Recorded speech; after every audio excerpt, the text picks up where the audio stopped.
특히 강아지들이라고 하면 저희가 공 같은 장난감들 좀 조심하시는 게 좋을 것 같고, 인터벤션의 장점, 그게 뭐라 생각하세요? 최소 침습적이다, 통증이 적고 퇴원이 빠르다, 그러니까 완전 절제를 해야 된다. 완전 절제를 하는 것이 좋다. 우리 아이가 종양이다. 그럼 내가 어떻게 행동해야 될까? 이거에 대해 좀 가이드를 주시죠. 종양이 있음을 확인했다. 우리 아이가. 그쵸.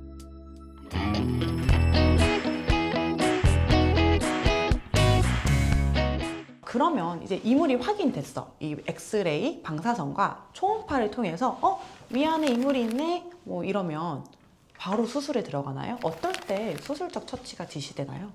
우선은 이물이 있다고 했을 때 저희가 고려할 수 있는 처치들이라고 하면 첫 번째는 구토를 시켜서 토하게끔 해서 그런 이물이 나올 수 있게끔 하기도 하고, 내시경을 통해서 제거를 하기도 하고, 그리고 수술을 통해서 제거를 하기도 하는데, 이물의 모습, 그러니까는 크기 혹은 날카로운 정도 이런 것들에 따라서 구토나 아니면 내시경을 통해서 제거하기가 어려울 때는 수술이 필요하다고 할 수 있습니다. 이거는 그러면 위 안에 이물이겠네요. 맞습니다. 지금 구토와 이제 위내시경을 얘기해 주셨으니까. 네. 그러면 장에도 이물이 걸리는 경우가 있잖아요. 네. 이런 경우는 100% 수술하나요? 아주 장의 상단에 있을 때는 간혹 내시경을 통해서 제거를 할 수 있는 경우들도 있지만, 대부분의 장에 있는 이물들은 수술이 필요할 가능성이 높다고 생각할 것 같습니다. 그러면 과장님 케이스 중에서 뭐 이런 이물 수술 중에 좀 인상적이었던 이런 것도 먹었어? 그랬던 부분들이 있었을까요? 나무 막대기, 아이스크림 막대기, 그 자체가 특별한 거는 아닌데 장 벽에 박혀 있던 경우가 있습니다. 강아지였나요? 고양이였나요? 강아지였습니다. 그러면 그 정도로 막대기 큰 게 장에 박혀 있었다고 표현을 하신다면 그 장 상태도 되게 온전치 않았을 수 있겠네요. 많이 안 좋은 상태였습니다. 그러면 이물 때문에 이미 장까지 안 좋으면 수술을 한다 해도 예후가 안 좋을 수 있으니, 이런 이물 환자들은 최대한 빨리 병원에 내원을 해서 이러한 검사들을 통해 처치가 이루어지는 게 가장 중요한 포인트인가요? 맞습니다. 이물들은 어쨌든 장에서 그냥 있어서 막히는 것뿐만이 아니고, 막혀 있으면서 사실은 그거를 내보내기 위해서 장들도 열심히 일을 하면서 그 부분이 조금씩 계속 망가집니다. 그래서 저희가 심한 경우에는 일부의 장을 좀 절제를 해야 되는 경우들도 있고, 오히려 더 그 이상으로 어려운 경우들도 있어서 빨리 좀 체크를 하고 치료를 받으시는 것이 좋습니다. 그러면 특히 우리 강아지 또는 고양이 이렇게 분류해서 조금 조심해야 되는 이물들 한번 얘기해 주실 수 있나요?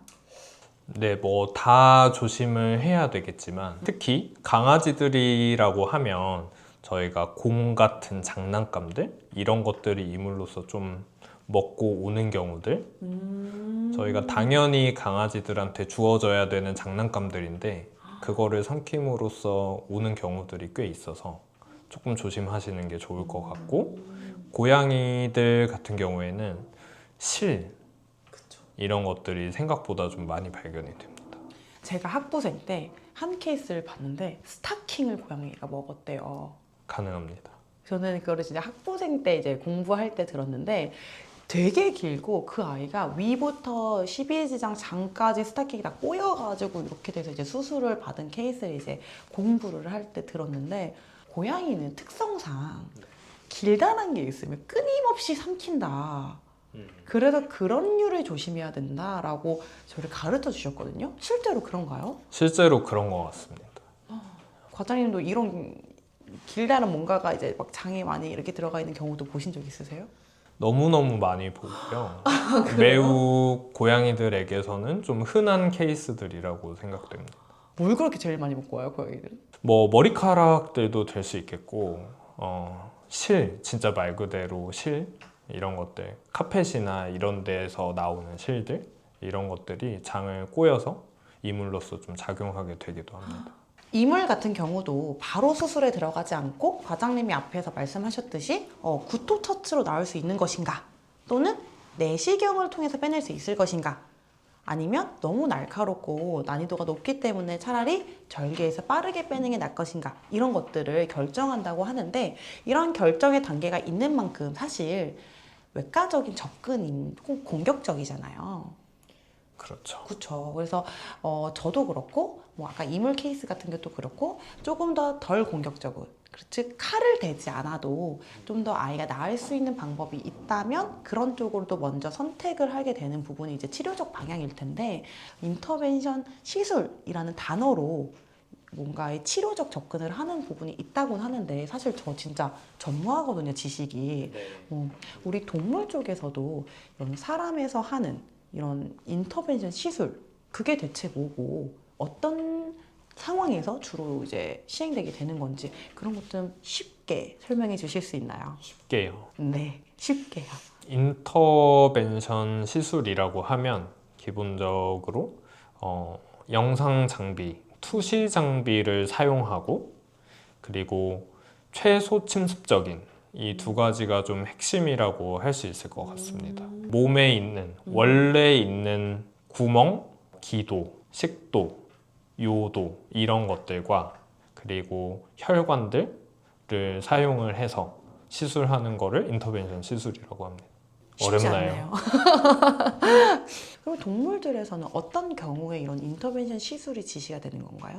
뭐 여러 가지들이 있고 점점 더 분야들이 넓어지기는 하겠지만 현재 이제 대표적인 질환들 인터벤션 시술을 통해서 좀 도움을 받을 수 있는 것들을 얘기 드리면 첫 번째는 이제 치료로서 생각했을 때 PDA 동맥관 개존증이라고 하는 PDA 그리고 PS라고 부르는 폐동맥 협착증 이제 심장과 관련된 그런 것들 PSS라고 하는 혈관 기형 이런 것들이 될 수 있겠고 두 번째로는 도움을 받을 수 있는 거는 종양 그 중에서도 대표적인 간종양, 전립선 종양 정도가 좀 큰 도움을 받을 수 있을 것 같습니다. 세 번째로는 스텐트 시술 통해서 이제 아주 많이들 치료를 하고 계신 기관 협착증 그리고 요도 협착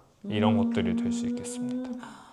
첫 번째로 말씀해 주셨던 그런 혈관 기형이라든지 그런 부분, 특히 심장은 저 그때 막 흉곽을 열어야 되는 개용 수술에 대해서 공부하고 개용 수술에서 주의해야 될 점 막 시험 문제에 나오고 막 그런 거 했거든요. 그러면 말로만 들어도 난이도 너무 어렵겠고 또 잘 된다도 봉합하고 마감하고 이런 부분들이 쉽지 않겠는데 거기를 이제 혈관을 타고 들어가서 그 혈관 안에서 이거를 교정해 준다는 건가요?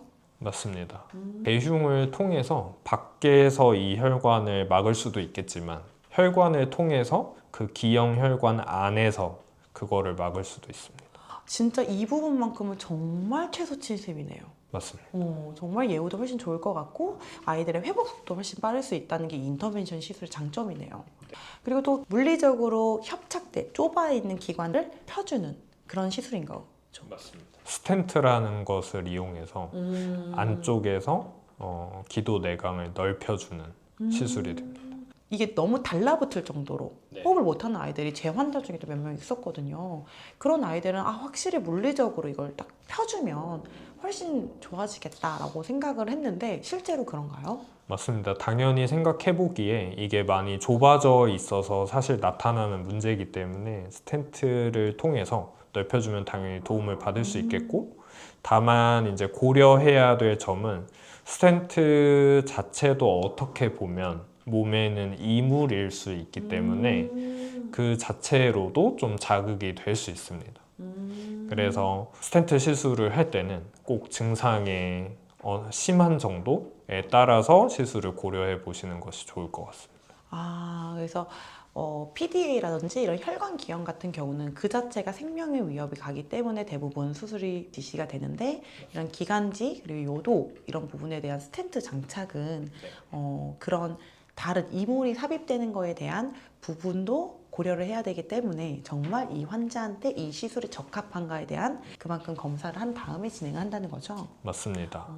네, 이제 스텐트 시술을 하고 나서도 약을 좀 어느 정도는 복용을 해야 되는 경우들도 꽤 있고 역시 같이 지속적으로 복용을 해야 되는 경우들도 있기 때문에 꼭 고려를 하시되 아주 심한 경우에는 매우 좋은 치료적인 옵션이 될 수 있을 것 같습니다. 아, 그러면 이건 그냥 개인적으로 궁금한데 인터벤션 수술이 일반적으로 했었던 수술보다 수술 시간이 짧나요?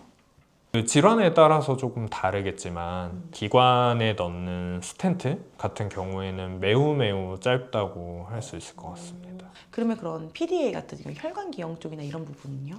PDA 역시 수술보다는 훨씬 시간이 짧습니다. 인터벤션 시술 안에서는 뭐 당연히 그 종류에 따라 다를 수 있지만 뭐 개흉술까지 하는 원래 그런 수술이었던 것이 혈관을 통해 안에서 접근한다는 것 자체만으로도 시간이 되게 절약될 것 같아서 실제로도 그렇게 시간이 줄어든다는 거죠? 실제로도 시간이 줄어듭니다. 그러면 우리 아이 마취 시간도 훨씬 줄어들 수 있겠네요? 맞습니다. 인터벤션의 장점, 그게 뭐라 생각하세요? 최소 침습적이다, 통증이 적고 퇴원이 빠르다. 그러한 장점이 있지만 그러나 모든 환자들이라고 해서 꼭 인터벤션이 항상 가능한 경우는 아니잖아요. 아직까지는 좀 한정적인 질환들의 인터벤션을 사용하고 있기는 합니다. 그럼 그 질환들이라면 다 할 수는 있나요? 우선은 혈관이나 아까 말씀드린 그 기도, 식도, 요도 이런 것들을 확보해야 되는데 혈관이나 이런 부분의 사이즈가 매우 작거나 이런 경우에는 사실은 인터벤션을 진행하기가 어려운 경우들도 있고 두 번째는 사실 인터벤션과 수술을 동일선상에 넣기는 어렵고 수술로서 해결이 가능한 경우에는 수술을 하는 것이 좋기도 합니다. 어떤 경우가 인터벤션보단 이제 수술이 더 적합하다고 판단하세요? 가장 많이 의뢰가 오는 것들 중에 대표적인 질환은 간 종양. 간 종양 중에서 수술이 어렵지 않게 가능한 경우에 간 종양은 그냥 수술을 하는 것이 좋습니다. 그럼 종양 얘기를 조금 더 해보면 어떤 종양을 가장 많이 수술해 보셨어요? 너무 많은 위치들의 종양이 사실 생겨서 뭐 하나 꼽기는 좀 어려운 것 같습니다. 그럼 종양 수술이 다른 수술과 그래도 좀 다른 점이 좀 있나요? 우선은 종양 수술 같은 경우들은 이 종양을 근절하는 것이 최대한의 목표이기 때문에 최대한 수술한 부위에서 종양 세포들이 남지 않도록 어느 정도의 간격을 두고 제거하는 것이 매우 중요하다고 할 수 있습니다.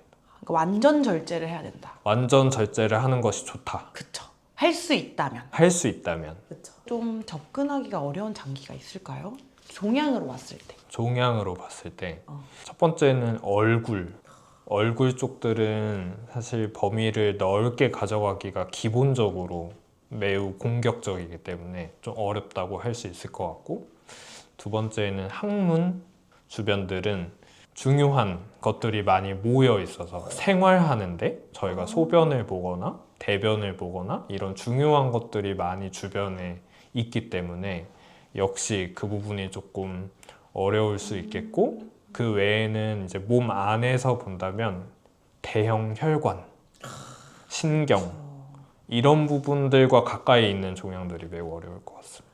항문 주변 이 부분은 사실 접근도 편하고 대놓고 보이고 막 이렇게로 해서 이게 난이도가 높을까라는 이렇게 생각을 갖고 있었는데 주변에 중요한 조직이 많다 이렇게 표현을 해주셨어요. 특히 어떤 부분을 신경 써야 되나요? 그 항문의 조임근, 변이 평소에 나오지 않게 나오고 싶을 때 나올 수 있게 조절해주는 변실금을 유발할 수 있는 부분이 사실은 매우 신경 쓰이는 부분이기 때문에 술부 관리도 쉽지 않겠어요.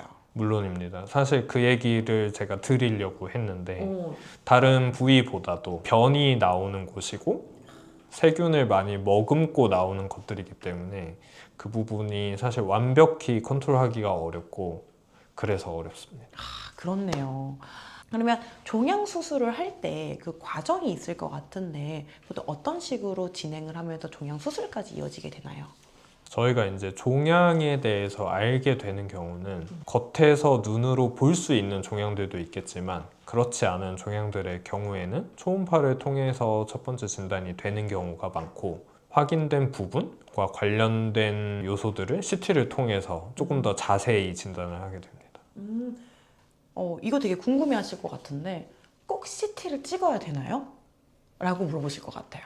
네, 많이들 여쭤보시고 CT를 찍어야 되는 이유를 찍었을 때 도움이 될 수 있는 거를 얘기 드리면 첫 번째는 사실 악성 종양일 수 있기 때문에 어떤 전이에 대한 평가 될 수 있겠고 그보다 먼저 이 종양의 사이즈, 위치 아까 말씀드린 것처럼 주변에 아주 중요한 다쳐서는 안 되는 구조물들이 있는지 이런 것들을 확인하기 위해서 CT를 찍습니다. 그러면 이제 CT 찍었어. 그 다음 스텝은 어떻게 되나요? CT를 찍고 구조에 대한 부분, 주변의 구조물들 이런 것들 외에도 사실은 그 종양이 어떤 것일 수 있는지 이런 가능성에 대한 부분들도 되게 중요한데 예를 들면 악성도가 높으면 내가 이거를 최대한 뭐 넓게 절제를 해야 될지 그렇지 않다면 이것만 절제를 해도 괜찮을지 이런 부분들에 대한 정보를 좀 얻을 수 있으면 좋기 때문에 FNA, 새침 흡인 검사라고 하는 FNA 혹은 생검, 트루컷이라는 장비를 이용한 초음파의 가이드 하에 그런 생검들을 함께 진행할 수 있습니다. 그러면 생검이란 거는 사실상 조직을 떼는 거잖아요. 이거는 수술처럼 마취하에 하나요? CT를 찍을 때 강아지, 고양이들은 기본적으로 마취를 할 수밖에 없기 때문에 그때 같이 하실 수 있다면 진행하면 좋을 것 같습니다. 어차피 마취를 하는 이런 네. 진단 영상학 그 기간 안에 이어서 임상병리 검사까지 같이 진행한다는 것이죠. 그러면 FNA는 사실 바넬이 들어가는 건데 이것도 마취를 하고 해야만 하나요?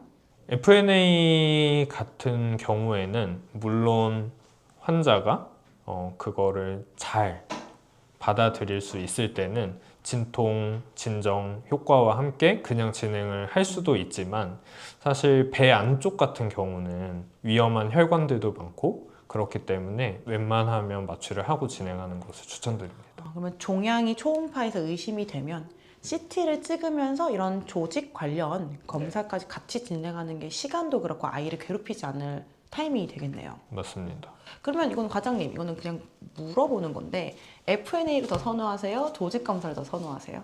조직 검사를 할 수 있다면 조직 검사를 선호합니다. 왜죠? 어쨌든 조직 검사는 훨씬 더 정확도가 높다고 생각하기 때문에 조직 검사를 선호합니다. 그러면 조직 검사를 할 수 있는 경우가 있고 할 수 없는 경우가 있잖아요. 네. 그런 경우는 어떤 경우일까요?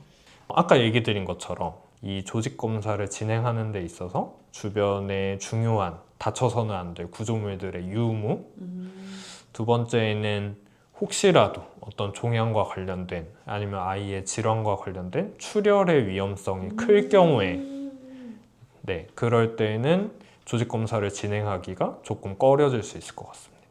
피가 많이 나니까 예를 들면 지혈이 잘 안 되는 아이였다든지 혈압이 높은 환자라든지 그런 아이들은 그 작은 조직을 떼는 것만으로도 좀 큰 일이 일어날 수도 있겠네요. 생각보다 출혈들이 발생하는 경우들이 있고 대부분은 자연스럽게 멈추지만 지속적으로 발생하게 되는 경우도 있습니다. 기저질환에 대한 파악도 사전에 다 돼야 되는 부분이 필요하겠네요. 물론입니다. 그럼 이런 조직 검사까지 또는 이제 FNA까지 했을 때 종양 수술을 할 수 있는 아이가 있고 수술적 처치가 크게 지시가 안 되는 경우도 있잖아요.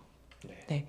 어떤 경우일까요? 첫 번째는 이 수술이 이제 도움이 될 거냐를 생각을 해봤을 때 이미 CT 상에서 악성 종양과 관련된 여러 군데의 어떤 전이들이 발생해 있는 경우에는 이 수술을 통해서 사실은 완전히 종양을 근절하기가 어렵기 때문에 큰 의미를 갖지 못하는 경우가 있을 것 같습니다.